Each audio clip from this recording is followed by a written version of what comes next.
My name is Maya Rodriguez. I'm 29 years old, a staff sergeant in the United States Marine Corps. And until last night, I believed the only war my family had to fight was in Afghanistan, where my husband, Connor, is currently deployed. I was wrong. I never imagined that a dinner at my in-law's mansion on Beacon Hill, Boston, would end with my mother-in-law, Victoria, slapping me so hard that my head smashed into the oak-paneled wall, and my sister-in-law, Cassandra, spitting on my dress blue service uniform while their cousin Parker giggled, filming the entire humiliating ordeal. They called me uniformed trash who had trapped their golden boy. They thought they had cornered me, that no one would believe me. They made a fatal mistake. If you want to see the blood drain from their smug faces when the dining room door burst open and their worst nightmare walked in, let me know where you're listening from. Hit like and follow and prepare for a story about betrayal and the kind of justice only a soldier can deliver. The evening began with a performance worthy of an Oscar. A cloying sweetness hung in the air of the Wellington family's cathedral-sized dining room, thick and nauseating like cheap perfume. The room itself was a monument to old money and quiet hostility, with ceilings so high they seemed to swallow sound and portraits of stern-faced ancestors judging my every breath. Victoria, my mother-in-law, played her part to perfection. She poured me an expensive Chardonnay, the crystal glass sweating in my hand, her smile a carefully constructed mask that never quite reached the Arctic cold in her eyes. Every movement was deliberate, from the way her diamond tennis bracelet caught the light to the precise, almost surgical manner in which she carved the filet mignon. "We really want to understand your world, dear," she cooed, her voice smooth as silk, but with the underlying tension of a tripwire. It was a classic interrogation technique disguised as familial concern. Across the vast, polished mahogany expanse, Admiral Harrison Wellington, Rhett, nodded slowly. His posture was rigid as if he were still wearing his uniform. He made grand comments about the courage of soldiers, but his tone was patronizing, like a man at a zoo observing a fascinating but inferior species. He spoke of resilience and valor as if they were abstract concepts, not the living, grinding realities of mine and my husband's lives. I knew this wasn't a peace conference. This was enemy reconnaissance. They were probing my defenses, measuring my reactions, looking for a weakness to exploit. I stayed quiet, answering their veiled questions with brief, polite yes sirs and no ma'ams, playing the part of the docile prey. Training had taught me to read a room, to assess threats long before they materialized. The weight of the sterling silver fork felt foreign in my hand, a clumsy tool compared to the familiar balance of a weapon. What they didn't know was that I was doing exactly what they were doing, assessing their formation, weapons, and intent. My world, the one they claimed to want to understand, had taught me that the most dangerous battles are often the ones that begin in silence. In a room like this, words were ammunition, and I was counting their rounds. The final act collapsed when Cassandra, Connor's sister, fired the first shot. She had been picking at her food, a bored, petulant expression on her face. She set down her fork with a delicate clink, a sound that cut through the oppressive quiet. She casually examined her manicure, then looked up at me through her lashes, a slow, insolent stare. "I just don't understand what Connor sees in someone so rough around the edges," she said. The words dripped with condescension. "The Marines must have stripped all the femininity right out of you, didn't they?" That was the signal. The attack had begun. Victoria immediately reinforced her daughter's position like a well-trained firing squad. "That's exactly what worries me," she interjected, placing a concerned hand over her heart in a perfectly rehearsed gesture. "Maya, my son needs a wife who can attend social galas, who can host fundraisers, not someone who only knows how to hold a rifle." Their words hung in the air, sharp and ugly, sucking the oxygen from the room. Every part of my training, every ounce of discipline screamed at me to stay calm, to not give them the emotional reaction they craved. An emotional target is an easy target. I thought of Connor, of his face in our last video call, tired and dust-covered, but lighting up when he saw me. That thought was my armor. I took a slow, deliberate sip of wine, letting the silence stretch, forcing them to wait. Then I met Victoria's gaze, my voice flat and steady. Connor loves who I am, not the version you wish I was. That single sentence was the detonator. "You insolent little bitch," Victoria shrieked. The elegant upper-class mask evaporated, revealing the raw, unfiltered hatred beneath. Her face mottled red, her lips pulled back from her teeth. She moved faster than I anticipated. Her hand flew across the table. It wasn't just a slap, it was a shove. A calculated blow meant to knock me off balance. The force of it sent my chair sliding backward across the marble floor, and the back of my head connected with the hard oak paneling with a sickening thud. A sharp, blinding pain shot down my spine, but it was nothing compared to the burning humiliation that was 1,000 times hotter. I am a soldier. I had been trained to endure the harshest conditions imaginable, to push through pain that would break most people.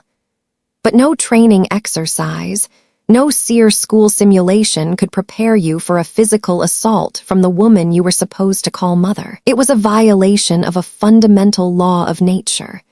In the moment after impact, I saw a flash of panic in her eyes.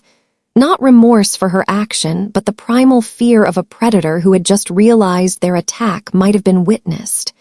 Before the stars finished exploding behind my eyes, Cassandra was there, standing over me, a vulture circling. Her face was twisted in a sneer of pure triumph. She looked down, her eyes locked on the decorations pinned to the chest of my dress green service uniform. The silver star for valor in action, the bronze star for meritorious service in a combat zone, the purple heart for being wounded by enemy action. The medals that my husband had proudly, gently pinned on me, his fingers touching the fabric with reverence. "Trash!" she whispered, her voice dripping with venom, and then she spat. The sound was obscene in the silent room. A thick glob of saliva landed directly on the uniform, sliding down the dark olive fabric to pool on the white name tape, right over the block letters spelling Rodriguez. It wasn't just a personal insult. It was blasphemy, a sacred crime. They had defiled the uniform, the very symbol of honor that I and thousands of soldiers, sailors, airmen, and Marines had bled, fought, and died for. An ice-cold rage, clean and pure, surged through my body. It wasn't hot and messy. It was the focused, cold fury of a sniper taking aim. My breathing was steady. My heart rate was stable. The pain in my head receded to a dull throb. The world sharpened into crystal-clear focus. Across the room, Parker, the youngest, let out a delighted cackling laugh. His smartphone held high, its lens a malevolent red eye recording every moment for future entertainment. In that instant, they were no longer family. They became targets, hostile objectives, and they didn't know that even in the midst of chaos, a soldier is always looking for one of two things: an exit strategy or a weapon. The chaos in the dining room seemed to fade into a distant, muffled roar. The pounding at the back of my skull became a steady, rhythmic drumbeat, but the cold, clear rage kept me anchored. Yet my eyes remained fixed on the ugly, glistening stain on my uniform. It was a focal point, an anchor in the storm of the present. And as I stared at that violation, that deliberate defiling mark on the name Rodriguez, my mind escaped the battlefield of the present and retreated into the archives of the past, searching for the origins of this war I didn't know I was fighting. The first memory that surfaced was one of pure, undiluted pride. I was standing in my childhood bedroom in our small house in San Antonio. The scent of my mother's long-gone carnitas seemed to still linger in the floral wallpaper. The room was the same, but I was different. I was looking at myself in the full-length mirror that my father had mounted on the back of the door, and I was seeing a stranger I had worked my entire life to become. It was the day I first received my Marine uniform. I remember the pure weight of the wool serge on my shoulders, the satisfying rustle of the fabric as I moved. It wasn't just clothing, it was a mantle.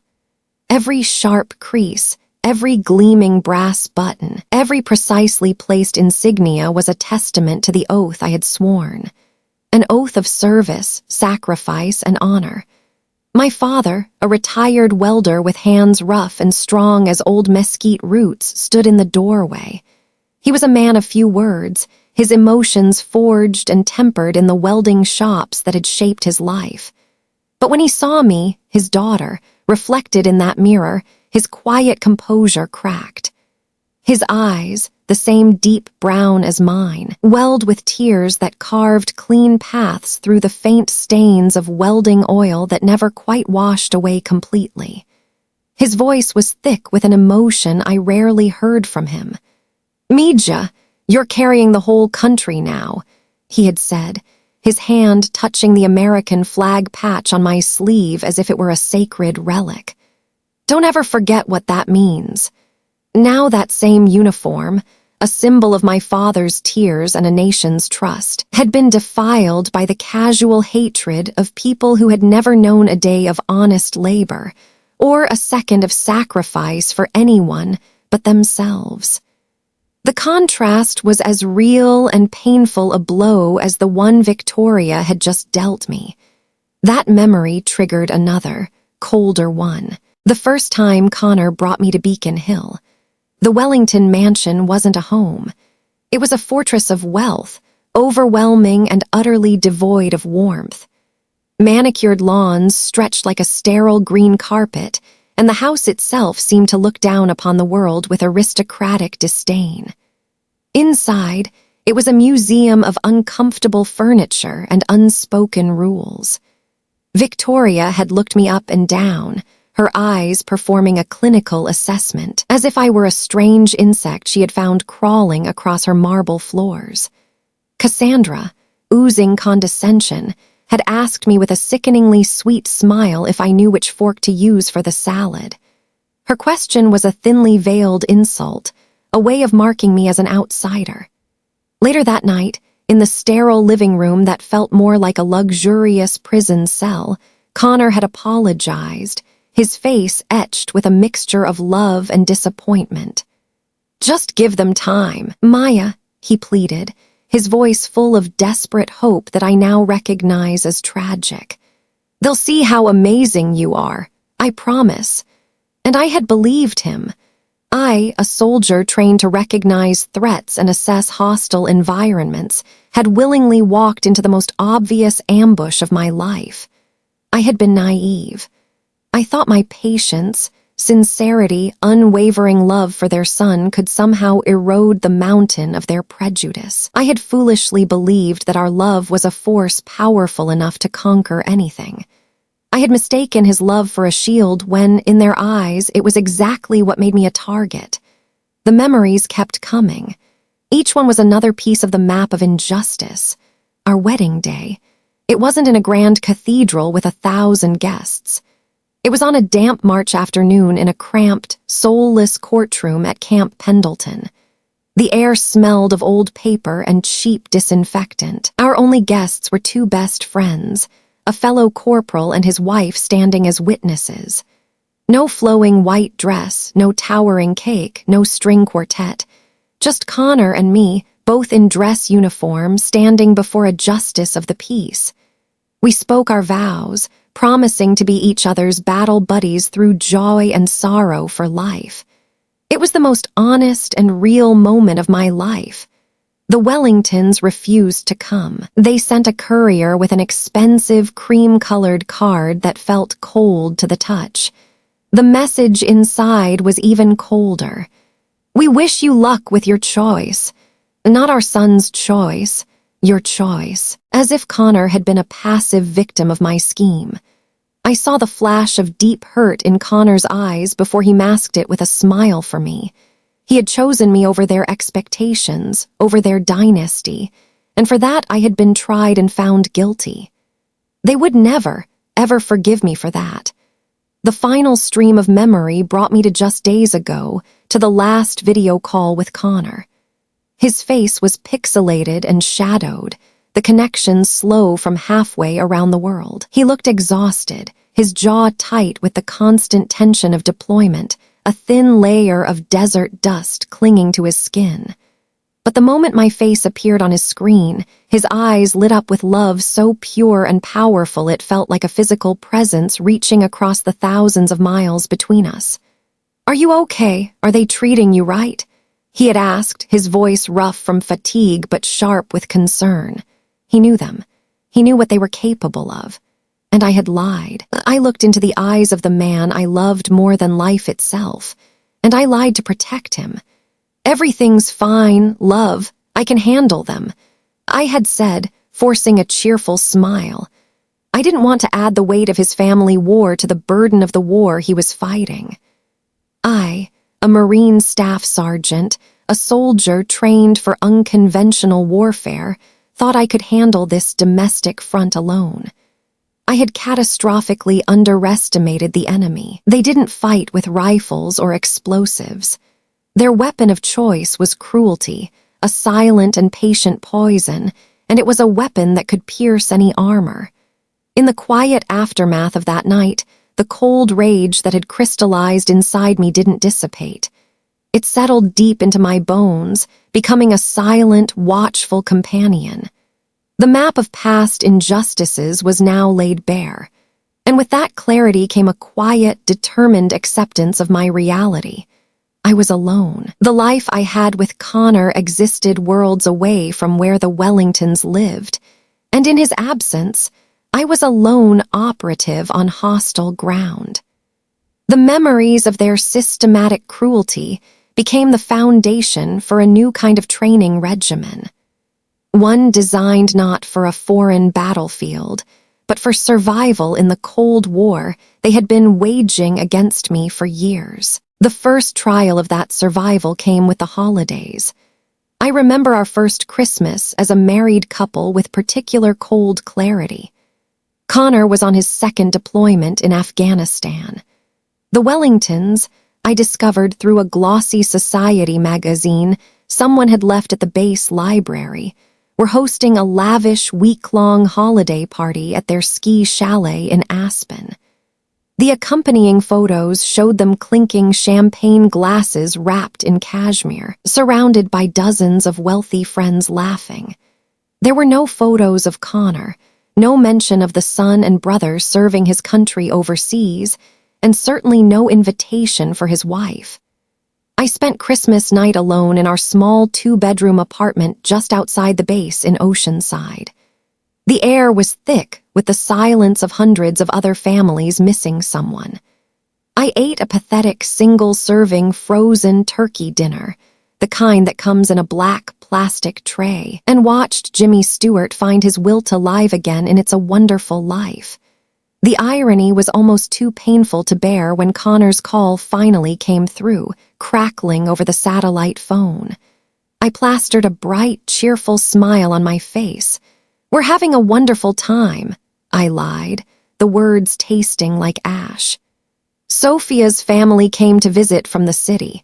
Her mother made this huge honey-glazed ham. I painted a vivid picture of a warm, bustling home that I wasn't in because I couldn't bear to ruin his one moment of peace with the truth, that his family had made me invisible, that the loneliness I felt in that quiet apartment was colder and deeper than any December snow covering the Massachusetts mountains. Their isolation campaign wasn't just social, it was strategic. A few months later, my old Jeep Wrangler, a vehicle that had seen more mud than pavement, finally gave up. The transmission had failed. The quote from the mechanic was a staggering number, far more than my savings could cover. Somehow, Victoria knew. She called me, her voice dripping with false sweetness that made me grind my teeth. "Maya, dear, I heard about your car trouble," she cooed.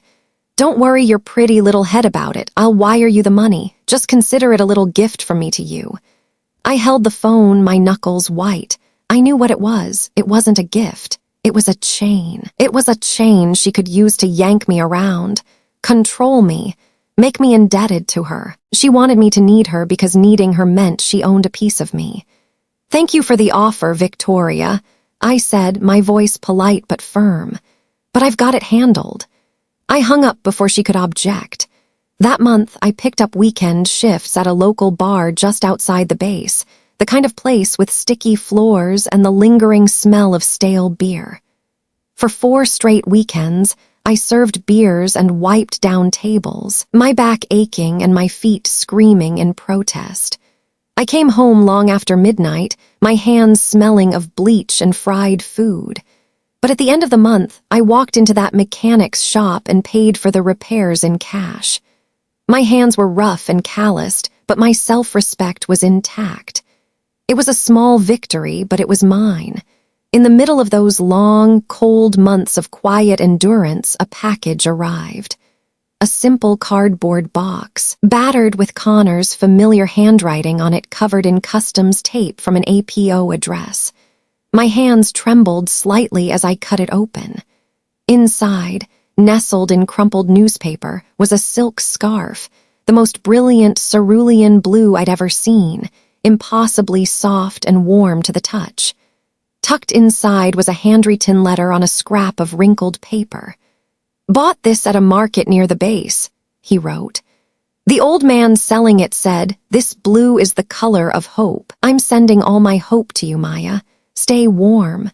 I wrapped the scarf around my neck, burying my face in the soft fabric. It smelled faintly of him, of dust and salt and something uniquely Connor. And I stood there in the middle of the silent kitchen and I cried. It was the first time I had cried since he deployed. These weren't tears of self-pity or loneliness. These were tears of overwhelming gratitude. I cried because I was loved fiercely, unconditionally. His love was my fortress, the one stronghold they could never breach. Instead of letting their isolation break me, I turned it into a forge. I began treating my life not as a time of waiting, but as a training ground. Every morning before sunrise, I would run 10 miles. The cold California air burned my lungs, pushing my body to its absolute limits, leaving my mind no room for despair.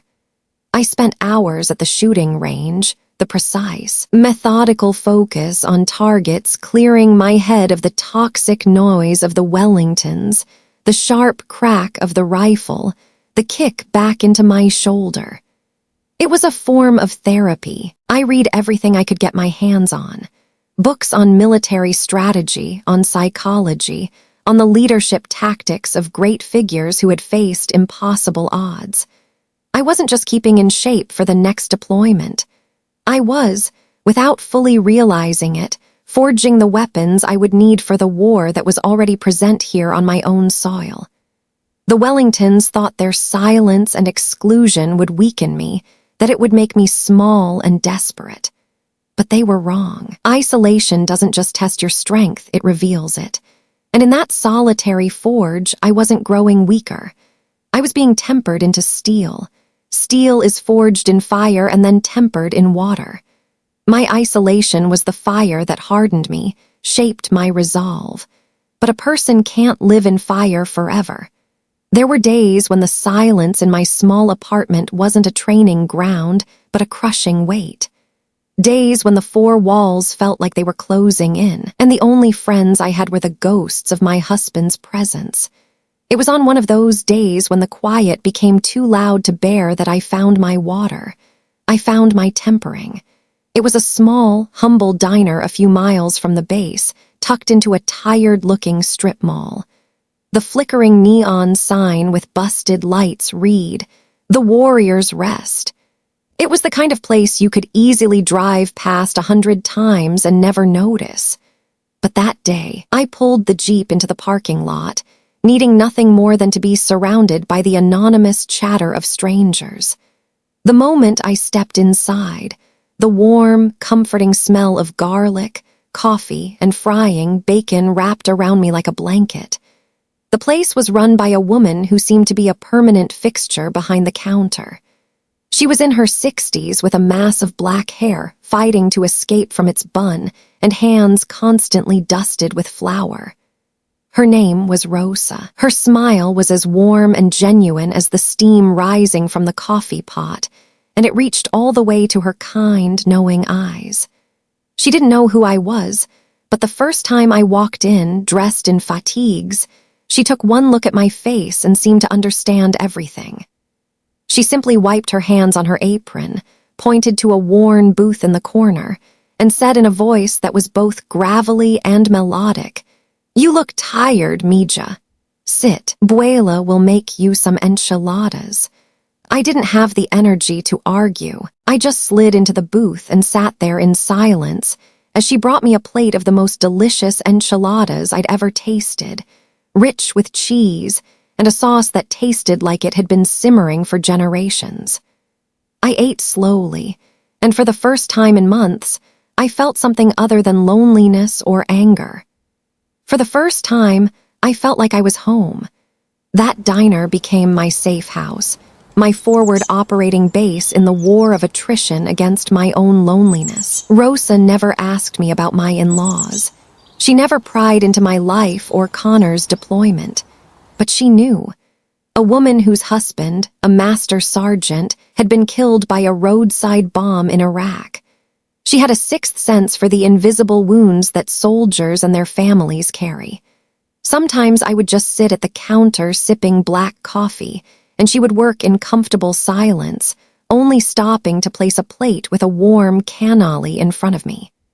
Sometimes, she told me one afternoon, her back to me as she kneaded a mountain of dough. "The hardest battle isn't over there." She touched her chest with a floury hand. "But you're a warrior, Mija. Buela can see that in your eyes." That simple affirmation, that quiet acknowledgement from a near stranger, meant more to me than any empty praise Admiral Harrison had ever spoken. She didn't see the gold-digging trash that Victoria saw. She didn't see a socially inferior soldier. She saw a warrior. She saw me. My second ally emerged in the only place I went to exercise my demons, the base gym. He was a retired master sergeant named Hank, a mountain of a man who had lost his left leg below the knee to an IED in Afghanistan. He moved with a rhythmic, light step on his high-tech prosthetic, and he became my unofficial and very reluctant training partner. Hank never gave me a shred of pity. Pity was a weakness he had no time for. Instead, he gave me challenge. He would see me on the bench press and bark. "That all you got, Rodriguez? The enemy ain't gonna wait for you to take a water break." He pushed me, insulted me, and competed with me. We would share war stories between sets, the funny ones, the stupid ones, and sometimes the ones that still hurt. We communicated in the rough, unfiltered language of soldiers, a bond forged in shared sacrifice and dark humor. Rosa and Hank, the Mexican-American Gold Star wife who fed my soul, and the foul-mouthed, disabled veteran who sharpened my spirit. They became my family. Not a family of blood and bank accounts, but a family built on the foundation of mutual respect and shared scars. They were the family I chose, the family that chose me. One evening, after a particularly exhausting workout, Hank threw a book at my lap. "My wife made me read this crap. You probably should too," he grumbled, trying to sound annoyed, but I saw the flash of concern in his eyes. The book was Daring Greatly by Brené Brown. That night I didn't sleep. I devoured every word. I saw myself on every page. The stoicism, the refusal to show weakness, the armor I had carefully built around my heart. I realized that my silence, my determination to handle everything alone wasn't just strength. It was also a form of fear of being a burden, fear of being seen as weak. Brené Brown wrote, Vulnerability is not winning or losing. It's having the courage to show up and be seen when we have no control over the outcome. Those words hit me like a physical force. They gave me permission to feel something other than rage or determination. They gave me permission to be human. It made me think of all the Rosas and Hanks out there in the world.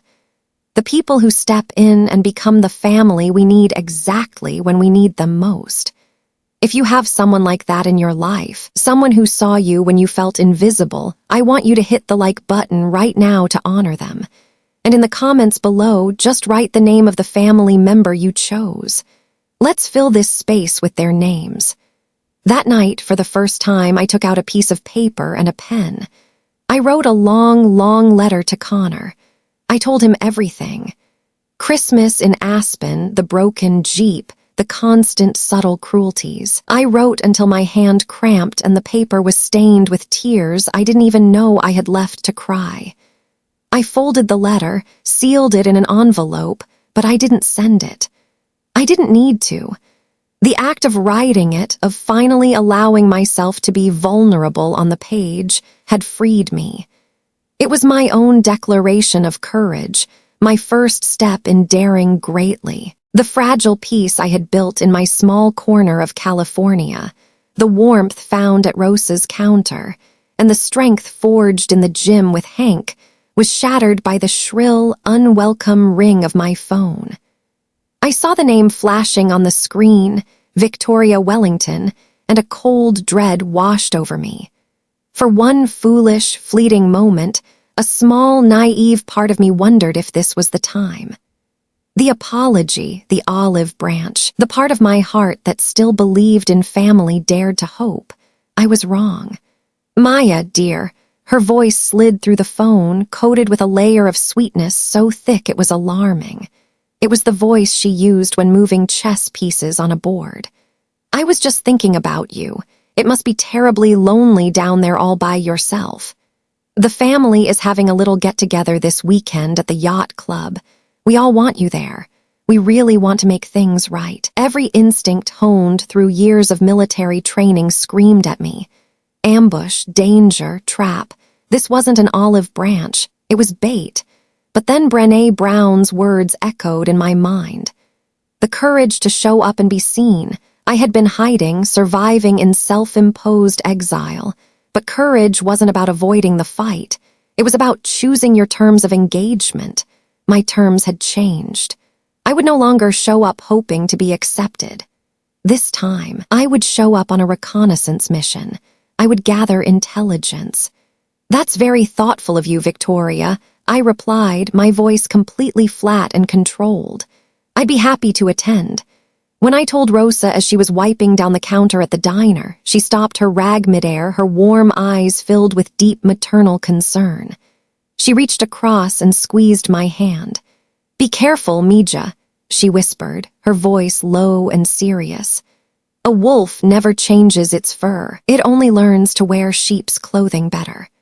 The Newport Harbor Yacht Club was the physical embodiment of Wellington arrogance, a sprawling temple to old money perched on the bay. Gleaming white sailboats bobbed in the marina. Members, uniformly dressed in crisp white linens and navy blues, drifted across the manicured lawns, speaking in the particular nasal tones of New England upper class, a sound that always made me grind my teeth. The Wellingtons greeted me with air kisses that never touched, and smiles as bright and fake as cubic zirconia. As they led me through the crowd, I felt the ripples of judgment following in my wake. I was a foreign object in their pristine world. My simple navy dress and military posture were scanned by hundreds of eyes. The whispers were a persistent swarm of insects. Is that Connor's army wife? She looks so out of place. Victoria must be so embarrassed. This wasn't a family gathering. It was a public tribunal, a carefully staged parade of shame designed to reinforce my status as an outsider. But I wasn't the same woman who had first stepped into their home. I held my head high, met their disdainful stares with cold neutrality, and moved with the quiet confidence of someone who had faced far worse than a few judgmental socialites. After an hour of this suffocating performance, Admiral Harrison led me to a secluded corner of the veranda. He handed me a glass of scotch, which I politely declined. "Maya," he began, his voice a low, conspiratorial rumble man-to-man tone. "Victoria and I have been talking. We think it's time Connor considered his future. There's a senior executive position waiting for him at Wellington Maritime, a real career, not this adventure-seeking nonsense." He swirled the amber liquid in his glass. "And of course, as his wife, you'd be well taken care of, a permanent seat on the board of the Wellington Family Trust." He spoke casually, as if my husband's entire life and career were just another asset to be managed. "We're willing to let bygones be bygones," he continued, his eyes glinting with the cold certainty of a man who believed everything had a price. "If you can be wise and persuade Connor to make the right decision for the family." There it was, the poison pill wrapped in gold paper. It wasn't an offer. It was a bribe, a blatant, insulting attempt to use their wealth to strip from my husband the one thing he valued more than anything: his service, his honor, his identity as a soldier. They wanted to buy him, and they thought I was the broker. A cold, clean anger rose in my chest. "My husband's honor is not for sale, Admiral," I said, my voice quiet but hard as steel. The friendly mask fell from his face, replaced by a flash of raw fury. His jaw clenched. Just as he was about to speak, Parker appeared beside us, all ingratiating smiles. He held his smartphone up, angling it like a selfie, but his thumb was hovering over the record button. I saw the little red light blinking. "Wow, how ungrateful, Maya," Parker said, his voice just loud enough for Harrison's cluster of nearby friends to hear. "My family is offering an olive branch and you're just swatting it away." In that moment, the entire operation became crystal clear. The sweet phone call, the public gathering, the poisonous offer. It was a coordinated attack. They were baiting me into an emotional explosion that Parker could record to edit and distort into a story about the unstable, aggressive working-class shrew who couldn't appreciate their generosity. I looked from Parker's smug face to Harrison's simmering rage. I didn't raise my voice. I didn't give them the satisfaction. I simply held their gaze. "I understand," I said, my voice calm and analytical. "This is a psychological operation, a very amateur one." I turned my back on them, on their stunned, furious faces, and walked away. I left them standing on that veranda, their plan in tatters, their bait untaken. The war was far from over, but I had just won a decisive skirmish, and I knew with absolute certainty that their failure would only make them more desperate. After the failure at the yacht club, a quiet, determined fire began burning inside me. I channeled that energy, that cold rage into something meaningful. For months, Rosa, Hank, and I had poured every spare moment of our lives into organizing a small charity auction. Our mission was simple but sacred: raising funds for Gold Star families, a non-profit that provides support for families of service members who died while on duty. This event wasn't just a project for me. It was personal. It was a tribute. We were dedicating the auction to the memory of Corporal Miguel Mick Santos, Connor's best friend, his battle brother who had been killed in action 2 years earlier. Mick had been the best man at our courthouse wedding. He was the one who had promised me he would always have Connor's back. He had kept that promise to his last breath. To me, this event was sacred ground. It was a small pocket of the world where honor and sacrifice were the only currencies that mattered. The back room of Rosa's diner became our headquarters. It was filled with donated items: a signed football from the local high school coach, a handmade quilt from a military wives group, A gift certificate for a fishing weekend from a retired Marine. It was a collection of heartfelt offerings, a testament to the community's respect for those who had fallen. This wasn't about glamour or prestige. It was about remembrance. It was about taking care of our own. Then, 2 days before the event, the snake slithered back into my sanctuary. An email appeared in my inbox. The sender was Victoria's personal assistant. The subject line read, "A generous partnership." My heart sank before I opened it. The email was sickeningly cheerful and written in cold corporate language. "Mrs.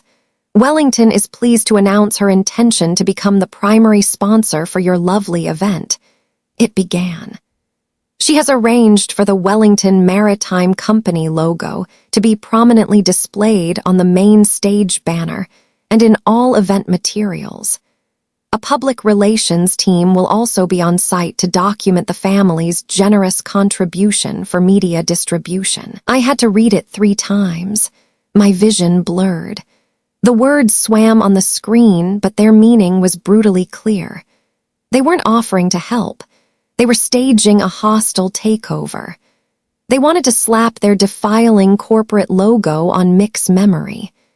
They planned to use the deep grief of military families as a backdrop for a PR stunt, a cheap photo opportunity to whitewash their public image. They were trying to buy their way into a world of honor they could never understand, and in doing so, they were defiling it.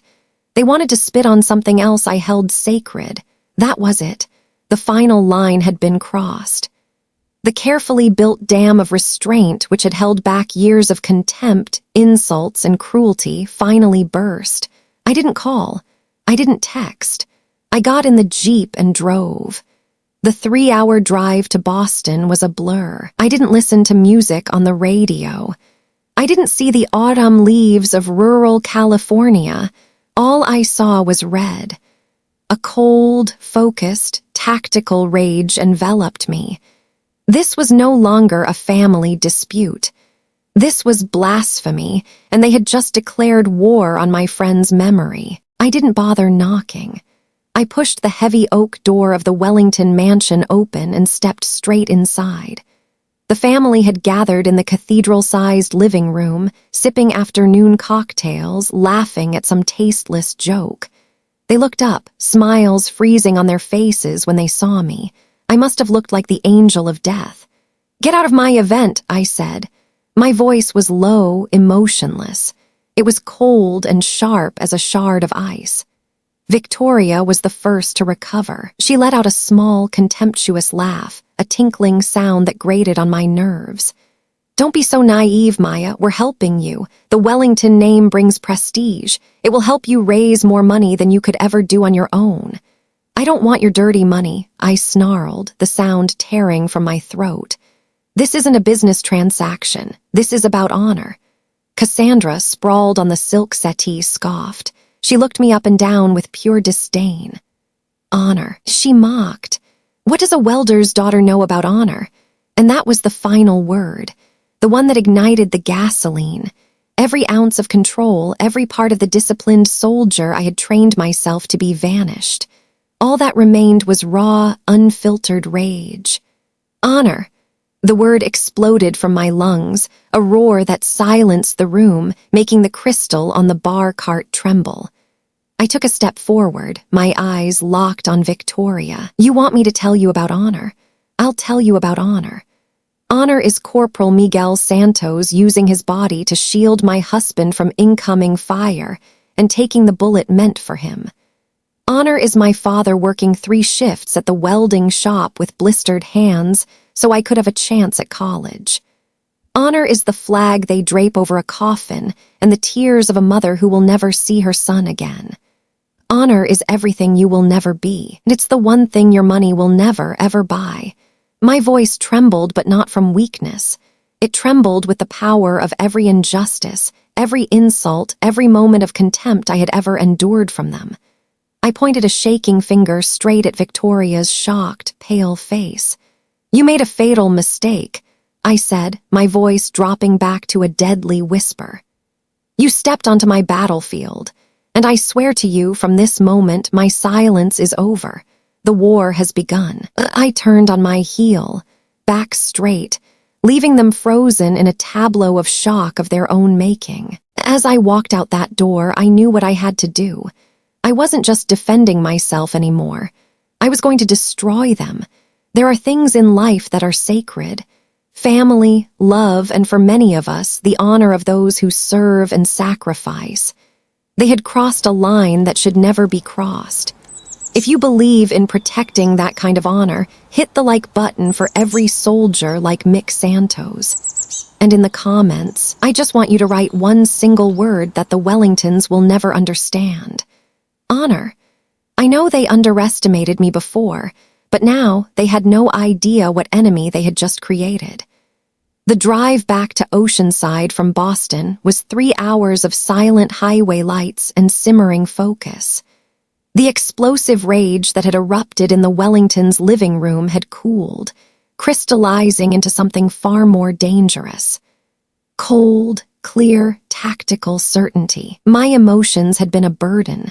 Now they were fuel. War had been declared. So what was my first step? In any military operation, the first step is to secure base and rally assets. My apartment, paid for by a trust fund controlled by the Wellingtons, was compromised territory. So I didn't go home. I went to the only place I knew was safe. I walked into Rosa's diner just before she closed for the night. Hank was sitting at the counter, nursing a cup of black coffee. Both looked up when I entered, and the question was in their eyes. They didn't need to ask. They saw it on my face. I need a safe operating base, I said, my voice flat, professional. It was the same tone I would use to brief a mission. And I need my team. Rosa didn't hesitate.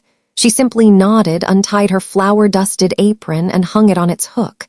The diner is yours, she said. Whatever you need. Hank pushed his coffee cup aside and gave me a grim, determined look. Just give the orders, Sergeant. With command center established, it was time to call in the specialists. I didn't call a lawyer first. That was conventional weaponry for a conventional war. This was something else. I pulled out my phone and made the most important call of the night. It rang twice before a familiar, slightly bookish voice answered. "Talk to me," he said. "Hey, Tech," I replied, a small smile touching my lips for the first time all day. "It's Maya. I need you to work some magic for me." Tech Staff Sergeant David Kim was a legend in the signals intelligence community. We had served together on a deployment years earlier. He was the guy who could pull a ghost out of a machine. I gave him a brief, unembellished summary of the situation. He didn't ask for details. He didn't question my motives. The only thing he asked was, "Are you safe?" "I am," I confirmed. "Good. Send me the IP address for their main network. Consider it done, Maya." He hung up. That was the beauty of soldier brotherhood. Loyalty was the default setting. It didn't need to be earned twice. A few hours later, as the three of us sat in the small, cluttered back office of the diner, surrounded by boxes of pasta and canned tomatoes, my laptop pinged an encrypted link from Tech. I clicked it, entered the password he'd sent, and began downloading. It was a massive file, terabytes of data. "What is it?" Rosa asked, looking over my shoulder. "Ammunition," I replied. It was everything. Footage from every security camera inside and outside the Wellington mansion for the past 6 months. For the next few hours, Hank and I sat in silence. The only sounds were the hum of the old refrigerator and the click of the mouse as I navigated through video files. Rosa kept supplying us with fresh coffee. It was worse than I could have imagined. We watched a highlight reel of their contempt. We saw Victoria on the phone with a friend, mocking my Texas accent. We saw Cassandra find the small, thoughtful Christmas gift I had left for her, a first edition of a favorite book I had hunted down in a used bookstore, and toss it directly into the trash with disgust. We saw Admiral Harrison on the veranda with a colleague calling his son's marriage a temporary embarrassment. And then we found the footage from that night. The night of the ambush. It was all there, captured in high definition from 3 different angles. The slap, the spit hitting my uniform, Parker's delighted laughter, the cold, cruel, calculated words. Hank, a man who had seen the worst of humanity on battlefields, breathed out slow and heavy. He shook his head, eyes glued to the screen. "Jesus Christ, kid," he whispered, his voice thick with disgust. "This isn't a family. This is a goddamn criminal organization." Seeing the raw, undeniable evidence was like pouring salt in a wound.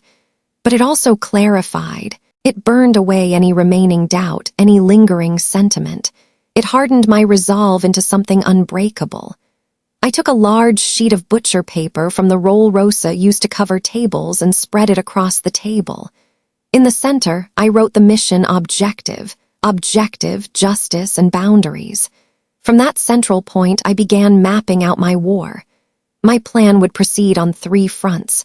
The first front was legal. I needed a lawyer, but not just any lawyer. I needed someone who specialized in domestic abuse and harassment cases, and preferably a veteran, someone who understood the language of honor and wouldn't be intimidated by the Wellington name or their expensive legal team.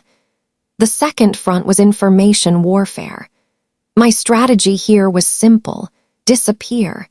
Maintain absolute silence and let them make the first move. They had Parker's edited video.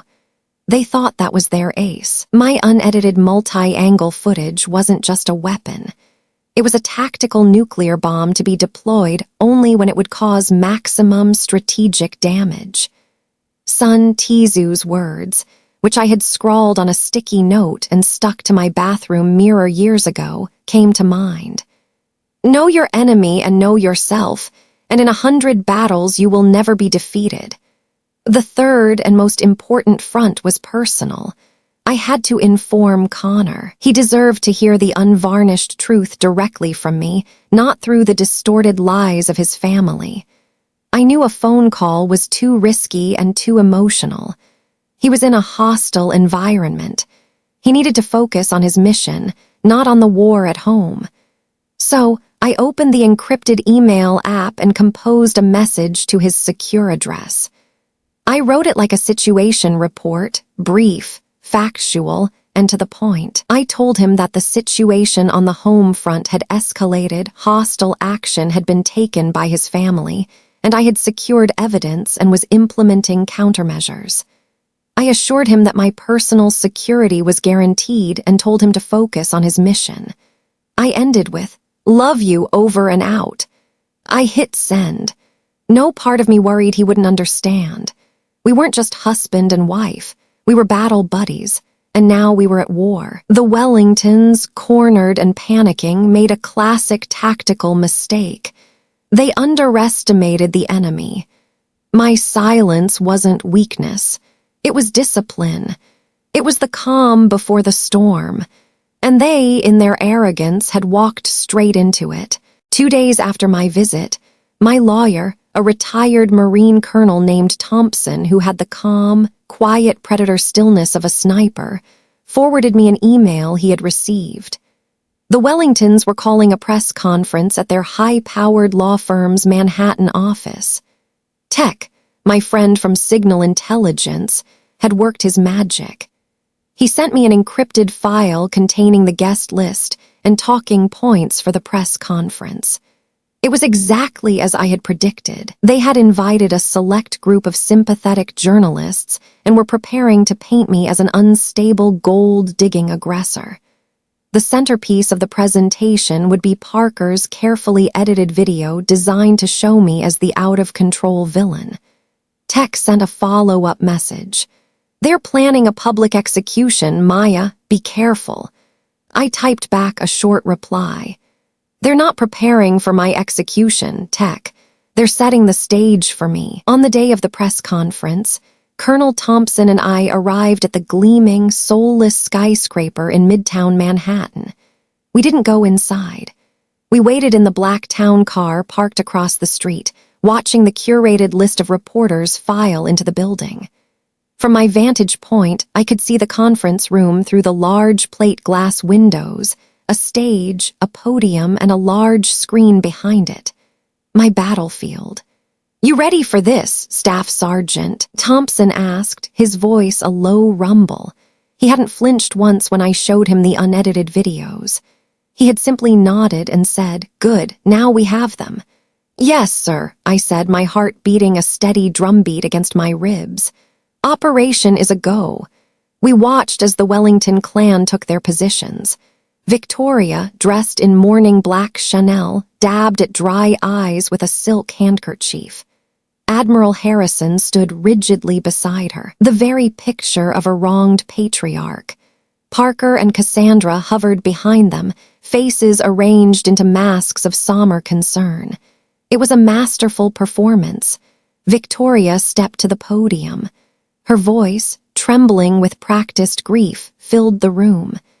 "It is with the heaviest of hearts that we are forced to address these unfortunate family matters publicly," she began, her voice catching. "We have always tried to welcome our son's wife, but her recent instability has created a situation that is both painful and dangerous." That was our cue. Thompson nodded slightly to the driver. We got out of the car. We didn't rush. We walked with deliberate purpose across the street and into the lobby. As we rode the elevator up, I could feel adrenaline coursing through me. Not the hot, messy adrenaline of a firefight, but the cold, clean surge of a plan executed to perfection. Just as Victoria was saying, "We have video evidence of her unprovoked aggression, which we are now prepared to show you." The heavy doors of the conference room burst open. Every head in the room turned toward the entrance. A collective gasp went through the reporters. The click of cameras stopped. For a moment, there was absolute, deafening silence. Standing in the doorway, straight as a ramrod, was Captain Connor Wellington. He was wearing full-dress military uniform. Dark green jacket, light blue trousers, white shirt and black tie. Polished brass on his belt buckle gleamed under the conference room lights. The medals on his chest, the bronze star, the Purple Heart were silent testimony to a world of honor these people in the room knew nothing about. He had taken a special military transport flight and had landed just hours earlier. He was supposed to be thousands of miles away. The color drained from the Wellingtons' faces. It was a spectacular sight. Victoria's jaw dropped, her carefully constructed mask of grief shattered into a million pieces. Cassandra's eyes widened with pure horror. Parker physically recoiled, staggering back a step as if he'd been struck. Admiral Harrison's face, usually a mask of stoic authority, turned a sickly, pale white. Their worst nightmare in full uniform had just walked through the door.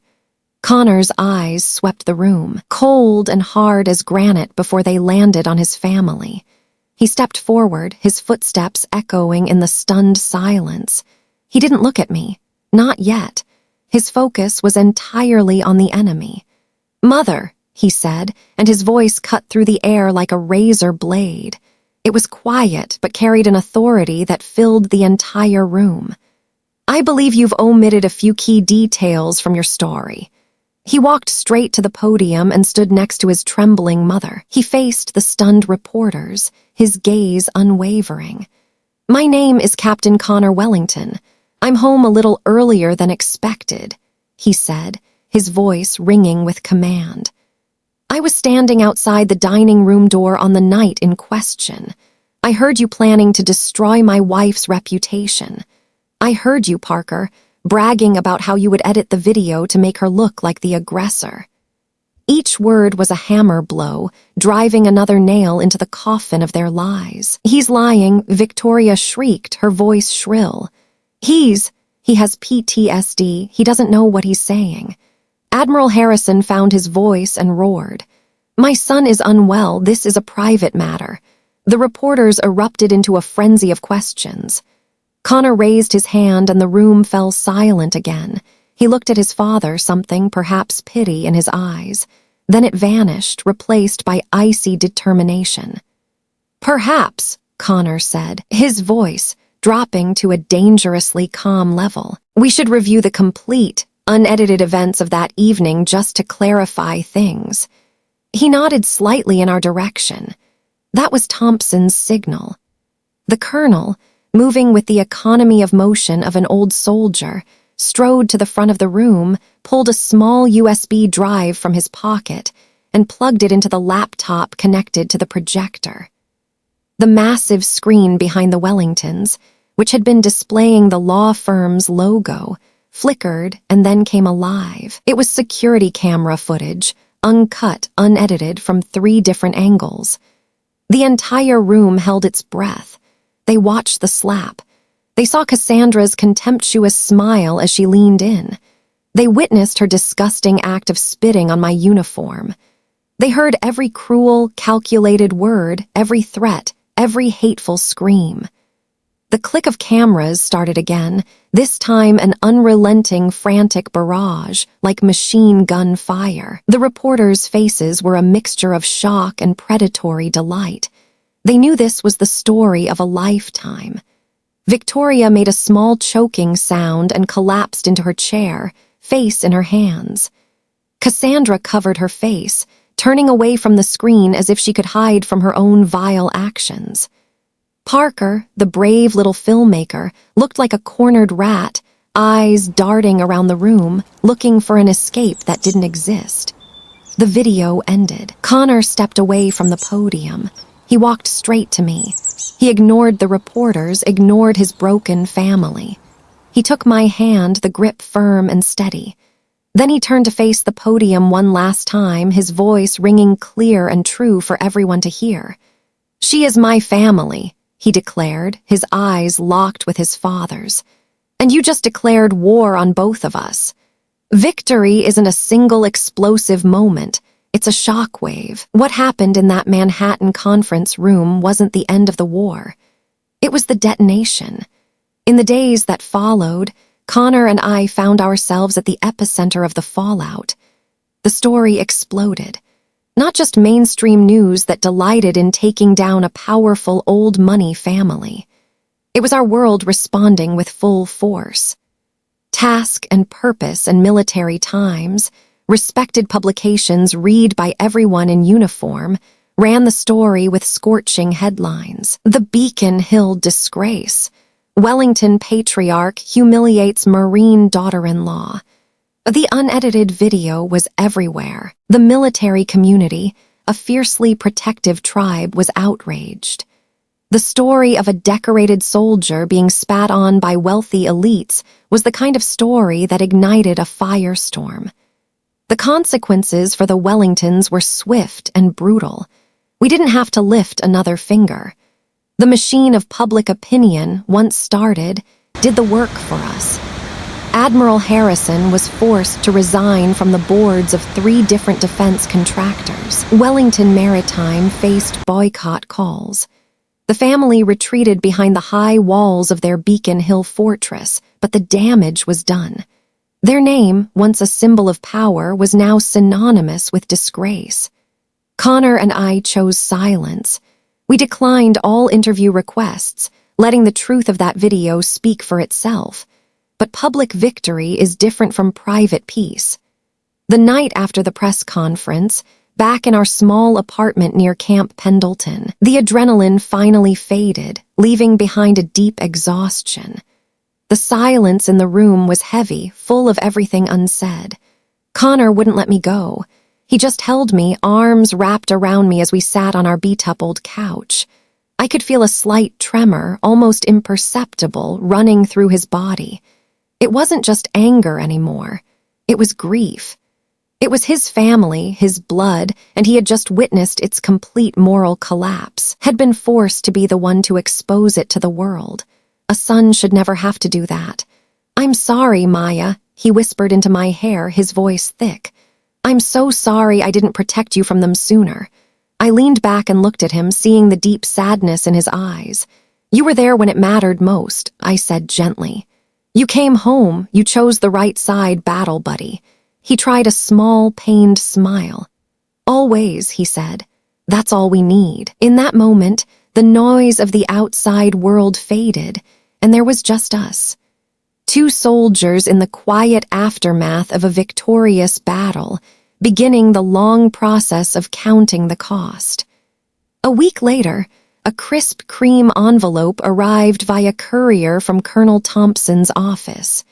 It was from Victoria, drafted by her legal team.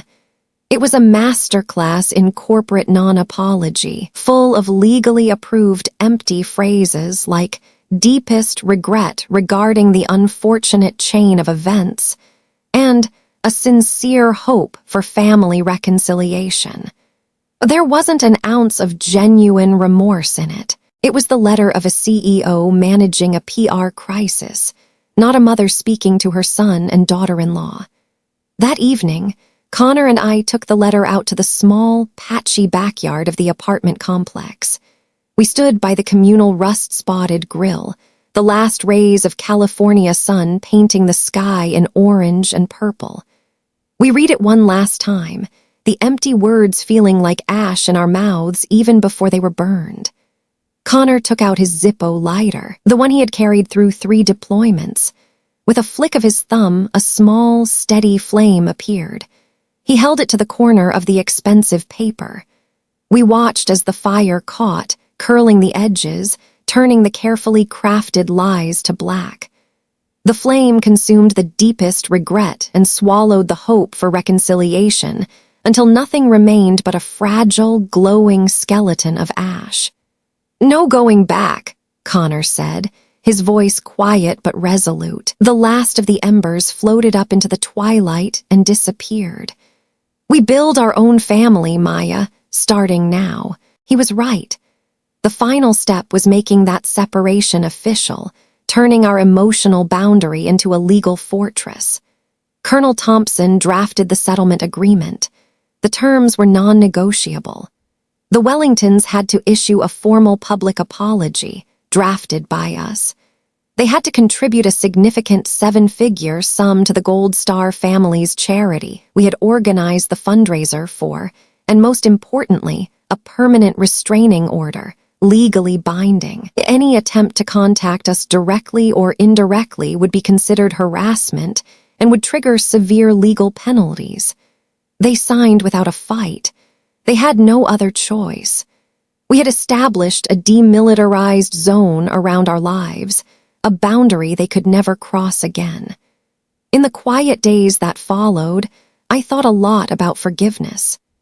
There's a passage in the Bible in Matthew about forgiving someone 70 times 7 times. I used to think that meant you always had to let that person back into your life. I don't believe that anymore. I had forgiven them, not because they deserved it, not because they asked. I forgave them because I deserved to have peace. Holding too much hatred is like carrying a backpack full of rocks on a 20-mile march. It only weighs you down. My forgiveness was me letting go of the weight of hatred, not me opening the door for them to return. Some doors need to be closed. They need to be locked, bolted, and barricaded, not for them, but for you. The ashes from that letter, and from our old life, settled 6 months later into the rich, dark soil of Colorado. We left California behind. Using the settlement money and our savings, we bought a small piece of land deep in the Rocky Mountains. Our new home was a log cabin, sturdy and modest, with a wide porch overlooking a vast valley. No Beacon Hill extravagance, no cold marble or pretentious art. Just the quiet majesty of ancient mountains and a sky so full of stars it took your breath away. This was our new forward operating base, our sanctuary. Here we made the rules. Every morning we sat on that porch with steaming mugs of coffee, watching the mist burn off the valley below, breathing air that smelled of pine and damp earth. It was a kind of peace I had never known, a silence so deep it felt like it could heal wounds you didn't even know you had. The ghosts of the Wellingtons couldn't reach us here. Their world of toxic whispers and calculated cruelty simply couldn't exist in a place like this. Connor, true to his word, continued to serve, but in a new capacity. He took a position as chief instructor at a nearby training academy, shaping the next generation of soldiers. His war was over. His new mission was passing on wisdom. And I, after many long nights staring at that star-filled sky, found my new mission too. I started a nonprofit, a small project that grew from the deepest parts of my own scars. I called it Project Phoenix. We ran intensive survival and resilience retreats specifically for female service members on our land in the heart of these mountains. I taught them the skills that had saved me. I taught them how to navigate by the stars when all equipment had failed. I taught them how to build a fire in pouring rain when they were cold and exhausted. And most importantly, I taught them how to recognize and fight an enemy who didn't wear a uniform, the kind who smiled at you across the dinner table while planning your destruction. I took my own personal battlefield and turned it into a training ground for others. I took the scars and turned them into maps. Life settled into a beautiful, predictable rhythm. The changing of seasons, the hard work of maintaining the land, the quiet joy of building a life together from scratch. Then, one crisp autumn afternoon, everything changed again. Connor was outside, the rhythmic thwack of his axe splitting wood echoing through the cool air. I watched him from the porch for a moment, this strong, steady man who was my anchor. I took a deep breath and stepped outside. "Captain," I said, my voice steady and formal, just a hint of a smile playing at my lips. "I have a situation report for you." He stopped, embedding the axe in the chopping block. He wiped the sweat from his forehead with the back of his hand and turned to me, a curious look on his face. "Proceed, Staff Sergeant, report." I walked to him, took his rough, wood-scented hands and placed them flat on my belly. I looked straight into his eyes. "We have a new recruit joining the team," I whispered. "Eder approximately 7 months." He froze. His entire body went still. The easy smile on his face vanished, replaced by stunned disbelief. His eyes, those clear blue eyes that had seen too much conflict, went wide. He looked down at my belly, then up at my face, searching for confirmation. I just nodded, a single tear escaping and tracing a path down my cheek. And then Captain Connor Wellington, the hardened Marine who had faced enemies in the mountains of Afghanistan, did something I had never seen him do before. He dropped to his knees on the dirt and wood chips. He gently pressed his ear to my stomach, his broad shoulders beginning to shake. He began to cry, not the quiet, dignified tears, but deep, racking sobs of pure, undiluted joy, the sobs of healing, the sobs for a future we had fought so hard to claim for ourselves. That evening, as we sat on the porch watching the fiery sunset pour over the mountain peaks, I leaned my head against his shoulder. We knew what the next mission was.